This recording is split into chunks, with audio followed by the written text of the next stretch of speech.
तीन कड़वी लेकिन सच्ची बातें। पहली बात, याद रखिएगा, इंसान की सेहत उसकी सबसे अच्छी दोस्त होती है। अपनी सेहत का ख्याल रखें, अच्छी और हेल्थी खुराक खाएं, वॉक और एक्सरसाइज के लिए टाइम निकालें। 24 घंटों में से कम 30 मिनट इस काम के लिए ज़रूर निकालें। याद रखिएगा, अगर आपकी सेहत बिगड़ गई तो हर रिश्ता बोझ बन जाता है, हर खुशी फीकी पड़ जाती है।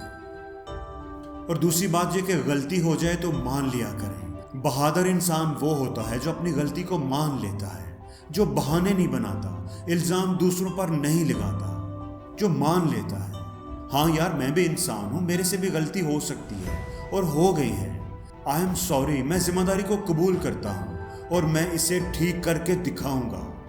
याद रखें, जिस दिन से आप अपनी गलतियों को मानना शुरू हो जाएंगे और उन्हें ठीक करने में लग जाएंगे, आपकी ज़िंदगी उस दिन से बदलना शुरू हो जाएगी। और दोस्तों, तीसरी बात यह कि लोगों से ताल्लुकात बनाते वक्त ये बात याद रखिएगा कि अपनी फीलिंग्स को हमेशा न्यूट्रल रखना। किसी के साथ बहुत ज़्यादा अटैच मत हो जाना कि कल को अगर वो आपका साथ छोड़ जाए या आपके साथ ना रहे तो आप दुखी हो जाएं, क्योंकि ये एक कड़वा सच है कि लोग वक्त के साथ बदल जाते हैं।